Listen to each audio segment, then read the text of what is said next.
Hey everyone, welcome back. If you are new to my channel, then welcome. आज के video में हम chapter number 1 rational numbers की पहली एक्सरसाइज का पहला क्वेश्चन करने वाले हैं. So let's get started. ऐसे जो पहली वाली एक्सप्रेशन हमें दे के है ना, वो ये मैंने यहाँ पर लिख ली है. ओके, सो सबसे पहले हमें क्या करना है, अब देखो पहले क्वेश्चन में क्या है. -2/3 into 3/5 plus 5/2 minus 3/5 into 1/6. Okay, देखो जो -2/3 इंटू 3/5 है ना, ये एक टर्म है. देन वी हैव प्लस 5/2, ये दूसरी टर्म है. देन -3/5 इंटू 1/6, ये तीसरी टर्म है. अब मैंने इसको एक टर्म क्यों बताया, वो इसलिए बिकॉज जब दो नंबर्स के बीच में मल्टीप्लिकेशन होता है ना, तो वो एक टर्म मानी जाती है, वो दो नंबर्स. ओके, और जब दो नंबर्स के बीच में प्लस या फिर माइनस का साइन होता है ना, तो वो अलग अलग टर्म्स मानी जाती है. इसका मतलब ये है, जो प्लस और माइनस होता है ना, ये नंबर्स को सेपरेट करता है into two different terms. Okay, and यहाँ पर 3/5 इंटू 1/6 मैंने आपको बताया ये एक ही टर्म है. वो इसलिए बिकॉज इनके बीच में क्या है, इनके बीच में मल्टीप्लिकेशन है. सो इस वजह से क्या है, ये एक ही टर्म है. Right, okay. सबसे पहले स्टेप में हम क्या करेंगे, ये जो ये वाली टर्म है ना -3/5 इंटू 1/6, इसको हम आगे लाएंगे. वो कैसे, देखो हम पहले इस वाली टर्म को एज इट इज़ लिख लेंगे. -2/3 इंटू 3/5 लिख लिया हमने इस टर्म को. फिर जो ये वाली टर्म है ना, इसको आगे इधर लिख लेंगे. कैसे लिखेंगे, -3/5 इंटू 1/6. ओके, अब कौन सी टर्म बची, 5/2, वो ऐसे ही लिख लेंगे प्लस 5/2. राइट, सो यहाँ पर हमें क्या लिखना है, you have to write using commutativity. Okay,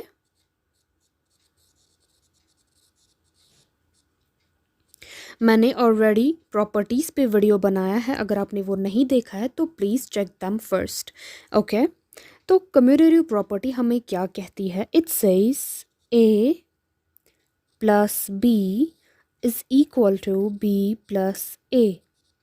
इसका क्या मतलब है, इसका मतलब ये है, अगर कोई भी एक्सप्रेशन होगी, जैसे ये है, ये कोई भी एक्सप्रेशन होगी या फिर ये, ठीक है, कोई भी एक्सप्रेशन अगर होगी, तो उनमें अगर हम नंबर्स को आगे पीछे कर भी लेंगे ना, जैसे यहाँ पर है A प्लस B को हमने आगे पीछे कर लिया, हमने लिखा B प्लस A, तो इससे कोई भी फ़र्क आंसर पे नहीं पड़ता है. ठीक है, तो यहाँ पर हमने क्या किया, हमने नंबर्स को आगे पीछे लिख लिया. मैंने इस वाली टर्म को आगे इधर लिख लिया. ठीक, और जिससे मैंने कौन सी प्रॉपर्टी को यूज़ किया, कम्यूटेटिव प्रॉपर्टी को यूज़ किया. ठीक हो गया. ओके, थोड़ा सा क्लियर दिखने के लिए ना मैं इन टर्म्स को ब्रैकेट से सेपरेट करती हूँ. ओके, सो दैट आपको अच्छे से क्लियरली समझ आए. राइट, ओके, ये हमारे पास एक टर्म है, ये दूसरी और ये तीसरी टर्म. अब हम क्या करेंगे, यहाँ पर 3/5 है और यहाँ पर भी 3/5 है, तो हम यहाँ पर कॉमन निकालेंगे इस 3/5 को. राइट, तो हम लिखेंगे बाहर ऐसे 3/5 इंटू ब्रैकेट, ये -2/3 है ना, ये यहाँ पर लिख लेंगे -2/3. ओके, इस 3/5 और इस 3/5 को हमने कॉमन निकाला, वो इधर लिखा हमने. ठीक, फिर जो ये माइनस की साइन यहाँ पर है ना, ये एज इट इज़ लिख लेंगे. देन इस वाली टर्म में से कौन सा नंबर लिखना है हमें, 1/6 लिखना है, वो इधर लिखेंगे. ओके, ठीक. Then we have plus 5/2. ठीक, अब जो मैंने ये कॉमन निकाला ना, मैंने यहाँ पर कौन सी प्रॉपर्टी यूज़ की, आप याद करो, हमने पढ़ा था डिस्ट्रीब्यूटिव प्रॉपर्टी.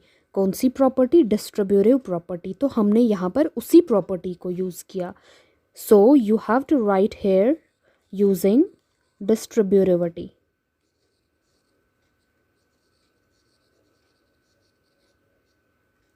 Okay, distributivity हमें क्या कहती है? It says a into b plus c is equal to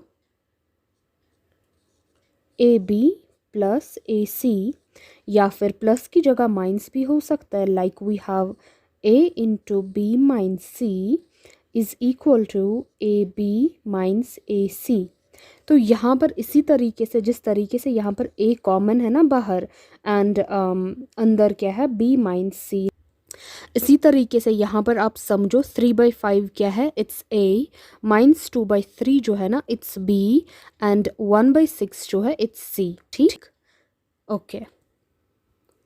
तो जब भी सेम नंबर्स होते होंगे ना, जैसे इस तरीके से 3/5 और 3/5 यहाँ पर है, तो उसको हम इस तरीके से कॉमन निकाल सकते हैं. ठीक है, अब हमें क्या करना है? अब हमें ये 3/5 को एज इट इज़ लिख लेंगे यहाँ पर. अब जो ब्रैकेट के अंदर ये नंबर्स है ना, -2/3 -1/6, इनको सॉल्व करना है हमें. तो हम करेंगे एलसीएम.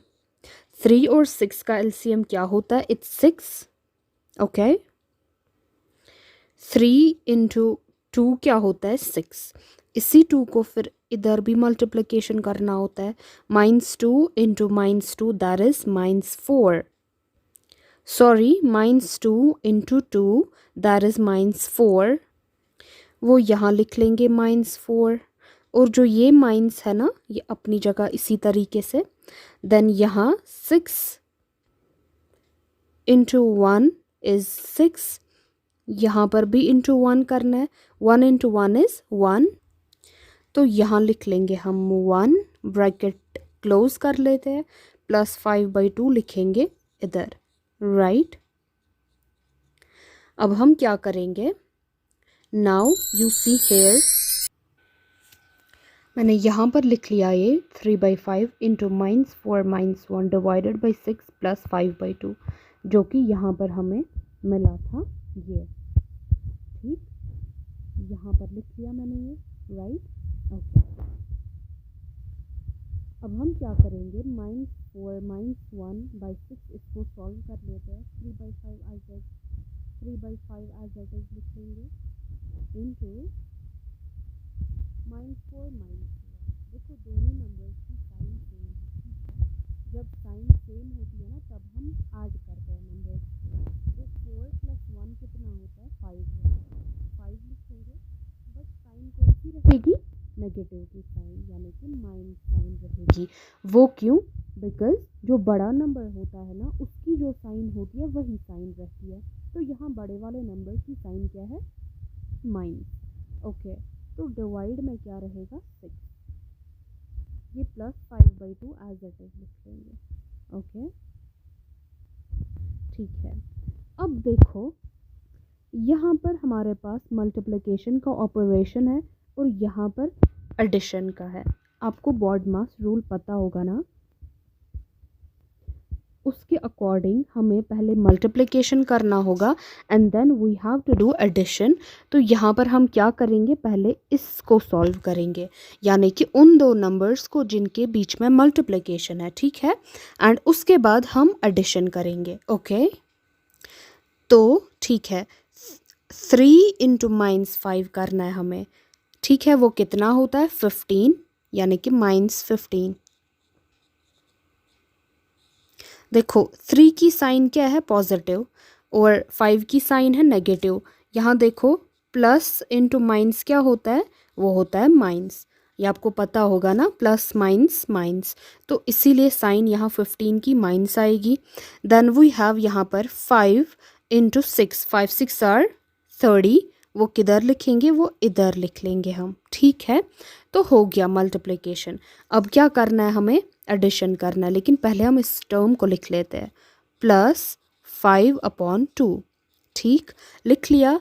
अब आप देखो, पहले ये जो 15/30 है ना, इसमें कैंसलेशन तो नहीं हो जाएगी?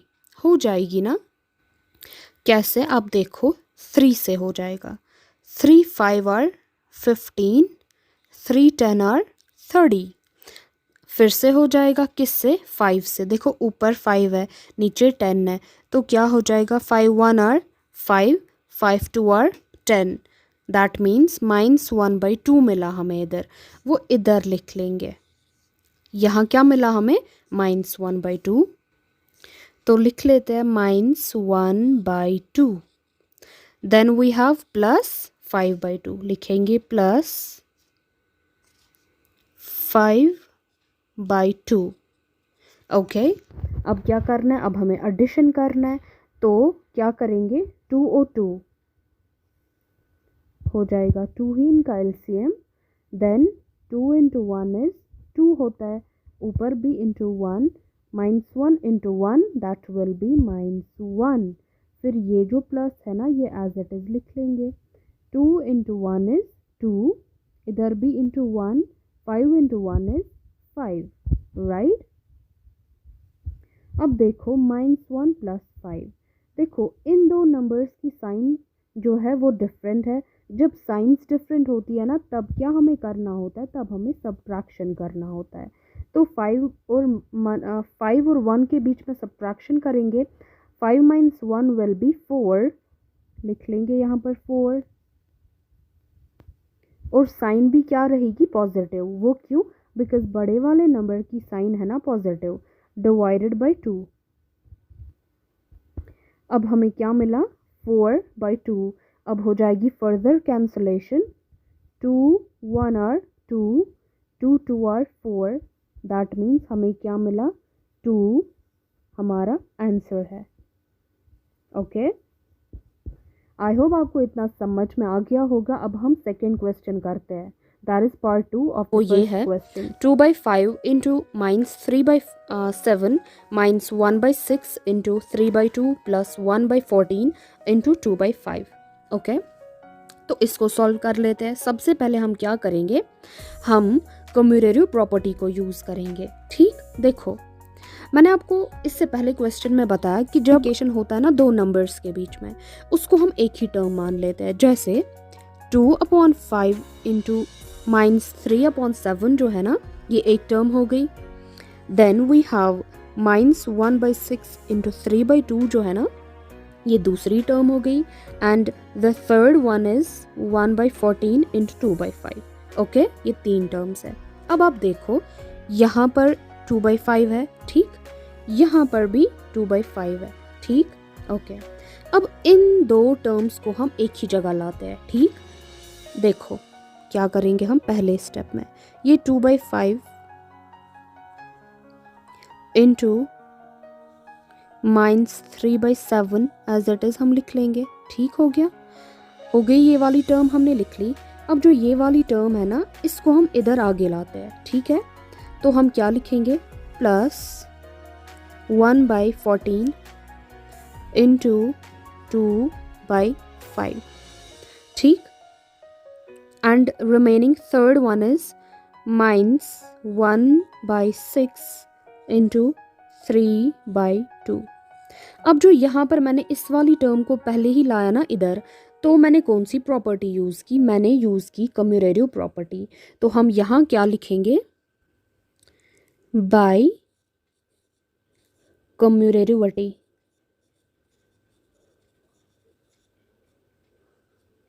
ओके,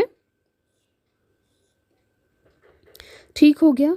ओके, बिकॉज देखो मैंने जब इस टर्म को यहाँ लाया ना आगे, इससे कोई भी फ़र्क नहीं पड़ता है, क्योंकि अगर एक एक्सप्रेशन में हम ऑर्डर चेंज करते हैं ना, उससे कोई भी फ़र्क नहीं पड़ता है। जैसे यहाँ पर a + b = b + a है, हमने ऑर्डर को चेंज किया, इससे कोई भी फ़र्क नहीं पड़ता है, हम ये कर सकते हैं। और इसी प्रॉपर्टी को हम कहते हैं कम्यूटेटिव प्रॉपर्टी। ठीक, तो पहले स्टेप में हमने यही प्रॉपर्टी यूज़ की। अब देखो सेकेंड स्टेप में हम क्या करेंगे, देखो अब यहाँ 2/5 है और यहाँ 2/5 है। ठीक, हम 2/5 को ना कॉमन निकाल लेते हैं बाहर, यहाँ हम लिख लेंगे 2/5। ओके, तो अंदर क्या रह जाएगा, ये वाली टर्म -3/7, ये हम लिख लेंगे -3/7। आपको पता है ब्रैकेट का मतलब ये मल्टीप्लिकेशन है। ठीक, ओके, लिख लिया हमने ये -3/7। Okay, then we have plus, ये प्लस एज इट इज़ हमें लिखना है। फिर क्या है, फिर 1/14 है, वो लिख लेंगे यहाँ 1/14 इंटू 2/5 जो है ना वो हमने कॉमन यहाँ निकाला ना, ठीक, ब्रैकेट क्लोज कर लेंगे। ओके, देन वी हैव ये वाली टर्म लिख लेंगे सीधे -1/6 इंटू 3/2 हो गया। तो अब जो यहाँ पर मैंने ये कॉमन निकाला ना, मैंने कौन सी प्रॉपर्टी यूज़ की, मैंने की यूज़ डिस्ट्रीब्यूटिव प्रॉपर्टी। तो हम यहाँ क्या लिखेंगे, बाय डिस्ट्रीब्यूटिविटी।